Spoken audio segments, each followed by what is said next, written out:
you, sir? Never better. Brilliant, mate. I'm just going to put a lovely little picture of you on the telly, and I hope it... There's never been a lovely picture of me. Well, there's a nice one, you chilling out, mate, with a cup of tea in your hand.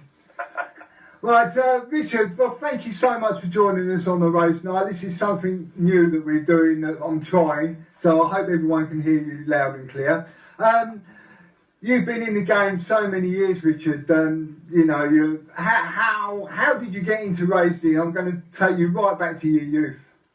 That was a long time ago. I'm 77 3/4 now. You don't look it. So I failed. I was at grammar school. I was always pretty smart, near the top of the class, but I was just cocky. And I failed all 9 O-levels, which today are GCSEs, every one. And I'd been in the first 3 in every subject in the mocks the year before. And my father couldn't believe it. He said, look, I'm not going to keep funding you. He said, if you want to be a bum, go and be one somewhere else. I was small, I could ride.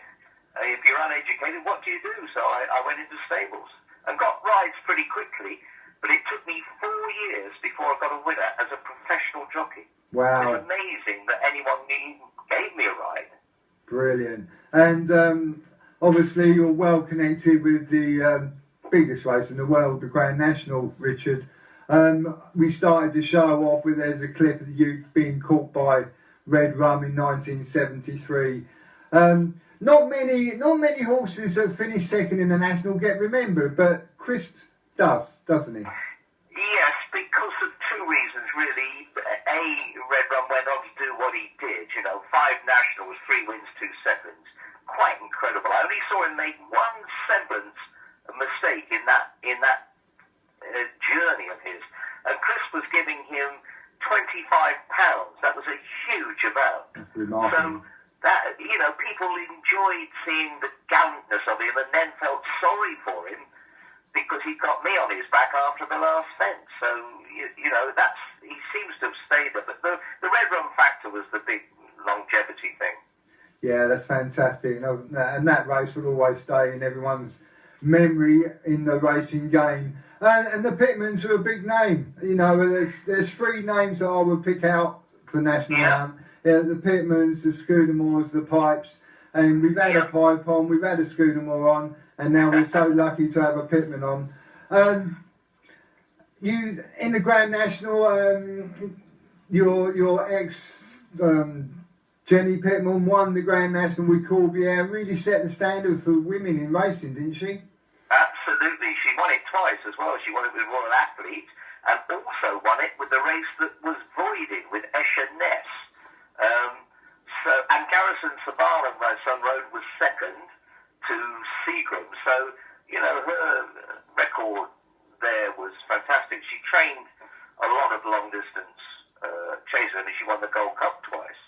But Mark, was an underrated rider. He won the Gold Cup on Garrison Sabara 3 weeks before he was second in the National.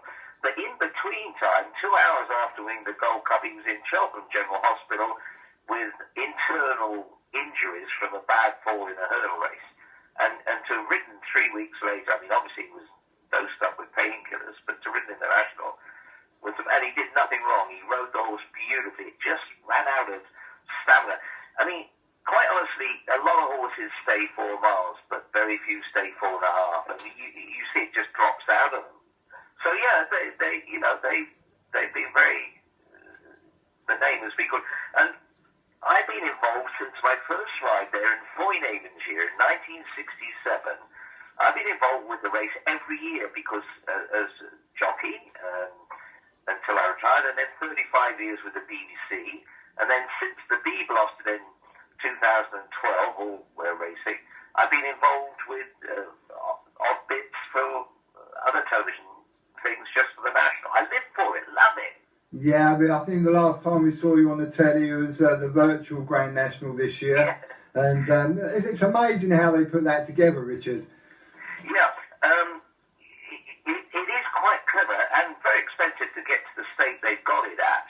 And the only other race I think would fit into it, and we're trying to get it there, is the Melbourne Cup, because it's a handicap, a lot of runners, and that's what you need for good virtual race. But the viewing figure was something like 4,800,000. Well, the Gold Cup only gets 1,800,000, and Royal Ascot gets 1,200,000. You know, it really was.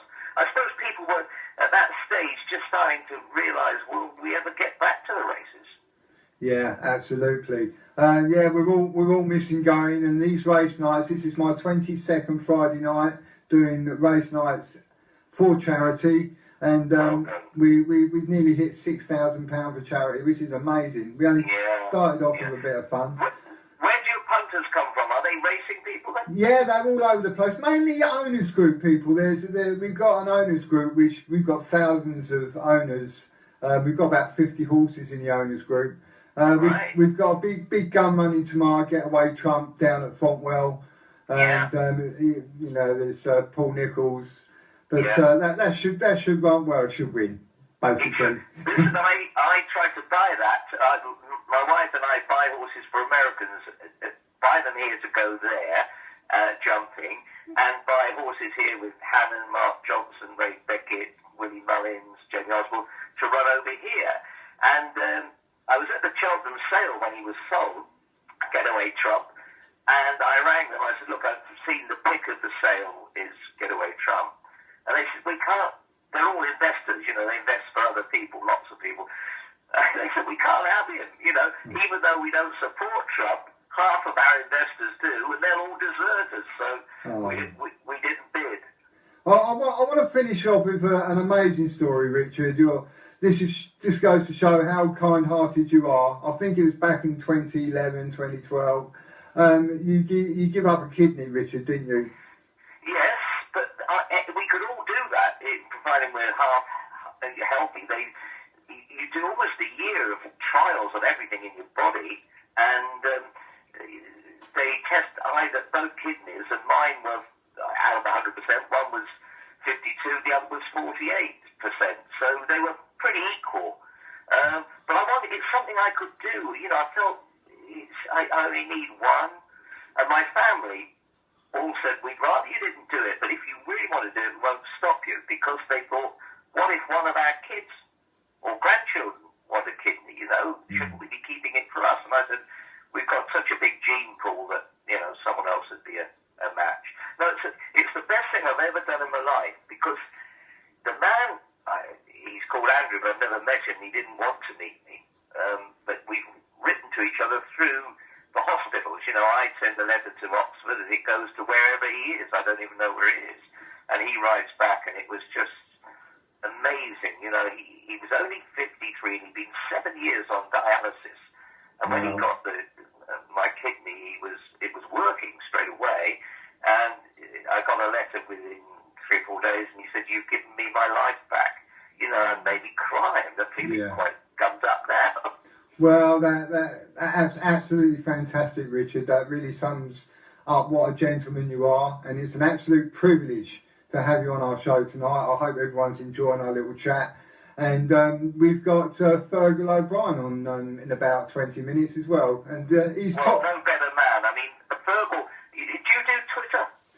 I do Twitter, yeah. I did tweet that this was going out, but we only put this out on Facebook. Yeah. Right, well, I mean, Fergal on Twitter is on 20 times a day. Yeah. He must carry his phone around with him all the time. Some great stuff. You know, he's such a... Do you have them... Who else do you have them with? You haven't got one with him, have you? No, we got Fergal's coming on as a video chat, so we'll be able to see him and we'll be able to talk to him face to face. But we've had some amazing guys on. You know, we've had Peter Scudamore on. We've had a lot of the Giffords on because I was associated with Josh. Tina Cook was lovely. She is. And one of my favourites was Declan Murphy. What a story! Yeah, he's lucky to be alive. We were televising, and we thought he was dead, you know, but he's popped up. And he's quite a mystery man. No one knows how he makes any money, but he seems to live very well out in space. Yeah, he looks very well too. Just quickly, the Scudamores, what a dynasty they are, aren't they? Unbelievable, yeah. You know, it was a pleasure having Peter on with us. And this is starting the ball rolling, really. We've had Emma Laval came on. Yeah. You know, obviously Peter's other half, Lucinda Russell's come on. Yeah. So we've had a lot of people involved in the Grand National. Oliver Sherwood was a good one 2 weeks ago as well. So very good. Just thinking about the pipes, I had horses with Martin Pipe. We bred them and put them with Martin, win a bump and sell them, you know, just to try and keep the wheels turning. But I did his biography about, 15 years ago, more probably, and I was getting nothing out of him. You know, he's quite plays his cards close to his chest, Martin. And I used to go down on a Tuesday night, and he'd give me that evening, you see, and I'd stay the night and watch horse in the morning. On Wednesday, go home, and got nothing for 2 weeks. And I thought, like a horse, people, there's a key to everyone and everything. And I thought, what's the key to Martin Pike? And then it struck me, champagne. So the third week I went down with 2 bottles of Bollinger, and he sung like a canary. Brilliant, brilliant. Well, thank you so much for joining us. We've got some racing to get on with, and we've got further to catch up with. It's been an absolute pleasure, Richard. Any time before Cheltenham or Aintree or any other time you want to chat, I'm always about. Thank you so much, sir. Very kind of you, and we catch up soon, Richard. Thank you. Yeah, be lucky. Bye-bye now. Bye-bye. Bye.